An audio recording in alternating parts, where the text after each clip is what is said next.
Hi friends, ಬಲ್ಲಾಲ್ಸ್ ಕ್ಯಾಬೋಸಿಗೆ ನಿಮಗೆಲ್ಲ ಸ್ವಾಗತ. ನಾನು ನಿಮ್ಮ ಪ್ರೀತಿಯ ಅಶ್ವಿನಿ ಆರ್ ಶೆಟ್ಟಿ.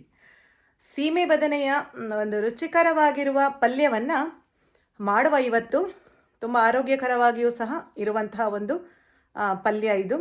ಇದನ್ನು ನಾವು ರೊಟ್ಟಿ, ಚಪಾತಿ, ಅನ್ನ ಯಾವುದರ ಜೊತೆಗೂ ಕಾಂಬಿನೇಷನ್ ಮಾಡ್ಕೊಳ್ಬಹುದು. ಈ ವಿಡಿಯೋ ಅಲ್ಲದೆ ರೆಸಿಪಿ ನಿಮ್ಗೆ ಇಷ್ಟ ಆದರೆ ವಿಡಿಯೋಕ್ಕೊಂದು ಲೈಕ್ ಕೊಡಲಿಕ್ಕೆ ಮರಿಬೇಡಿ. ಬಲ್ಲಾಲ್ಸ್ ಕ್ಯಾಬೋಸನ್ನು ನೀವು ಫಸ್ಟ್ ಟೈಮ್ ನೋಡ್ತಾ ಇರುವವರಾದರೆ ಸಬ್ಸ್ಕ್ರೈಬ್ ಮಾಡ್ಕೊಳ್ಳಿ. ಮತ್ತಷ್ಟು ಯಮಿ ಹಾಗೂ ಇಂಟ್ರೆಸ್ಟಿಂಗ್ ರೆಸಿಪೀಸ್ ಜೊತೆ ನಾನು ನಿಮ್ಮ ಮುಂದೆ ಮತ್ತೆ ಬರ್ತೇನೆ. ಒಂದು ಬಿಸಿಯಾದ ಪ್ಯಾನಿಗೆ 5 ಟೇಬಲ್ ಸ್ಪೂನ್ನಷ್ಟು ಸನ್ಫ್ಲವರ್ ಆಯಿಲ್ ಹಾಕ್ಕೊಂಡಿದ್ದೇನೆ.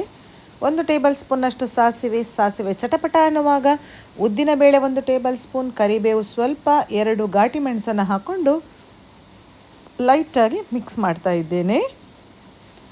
ನಂತರ ಅದಕ್ಕೆ 1 ಮುಷ್ಟಿಯಷ್ಟು ನೆನೆಸಿಟ್ಟ ಕಡಲೆಬೇಳೆ, ಅರ್ಧ ಗಂಟೆ ನೆನೆಸಿಟ್ಟಿದ್ದೇನೆ ಅಷ್ಟೇ.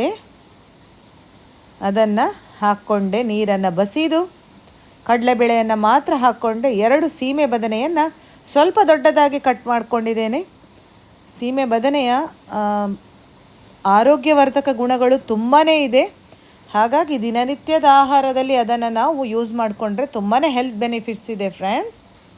1 ಗ್ಲಾಸ್ನಷ್ಟು ನೀರನ್ನು ಹಾಕ್ಕೊಂಡೆ. ಸೀಮೆ ಬದನೆ ಹಾಗೂ ಕಡಲೆಬೇಳೆ ಬೇಯಬೇಕಲ್ಲ. ಅರ್ಧ ಟೇಬಲ್ ಸ್ಪೂನ್ನಷ್ಟು ಅರಶಿನ ಪುಡಿ ಹಾಗೂ ರುಚಿಗೆ ತಕ್ಕಷ್ಟು ಉಪ್ಪು, 2 ಕಾಯಿ ಮೆಣಸು, ಒಂದು ಪರ್ಫೆಕ್ಟಾದ ಮಿಕ್ಸ್.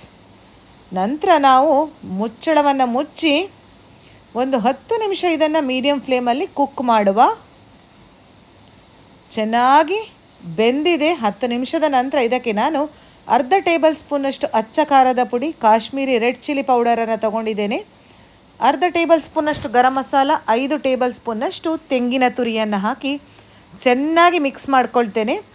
ಫ್ರೆಂಡ್ಸ್, ಇಲ್ಲಿ ಅಚ್ಚ ಖಾರದ ಪುಡಿ ಹಾಗೂ ಗರಂ ಮಸಾಲದ ಫ್ಲೇವರ್ ಇಷ್ಟ ಆಗದವರು ಸ್ಕಿಪ್ ಮಾಡ್ಕೊಳ್ಬಹುದು, ಏನು ಟೆನ್ಷನ್ ಇಲ್ಲ. ಕಾಶ್ಮೀರಿ ರೆಡ್ ಚಿಲ್ಲಿ ಪೌಡರ್ ಹಾಕಿದ್ರಿಂದ ಕಲರ್ ಸ್ವಲ್ಪ ಸಖತ್ತಾಗಿರ್ತದೆ ಅಂತ ಅದನ್ನು ಆ್ಯಡ್ ಮಾಡ್ಕೊಂಡಿದ್ದೇನೆ ನಾನು. ಗರಂ ಮಸಾಲದ ಫ್ಲೇವರ್ ಅಷ್ಟೇ ಕೆಲವರಿಗೆ ಇಷ್ಟ ಆಗೋದಿಲ್ಲ, ಸೊ ಸ್ಕಿಪ್ ಮಾಡ್ಕೊಳ್ಬಹುದು. ಎಸ್, ಈ ಪರ್ಫೆಕ್ಟ್ ಆದ ಸೂಪರ್ ಆದ ರೆಸಿಪಿ ನಿಮಗೆ ಇಷ್ಟ ಆಗಿದೆ ಅಂತ ಎನ್ಸ್ಕೊಂಡಿದ್ದೇನೆ ಫ್ರೆಂಡ್ಸ್. ಇಷ್ಟ ಆದರೆ ವಿಡಿಯೋಕ್ಕೊಂದು ಲೈಕ್ ಕೊಡಲಿಕ್ಕೆ ಮಾತ್ರ ಮರಿಬೇಡಿ.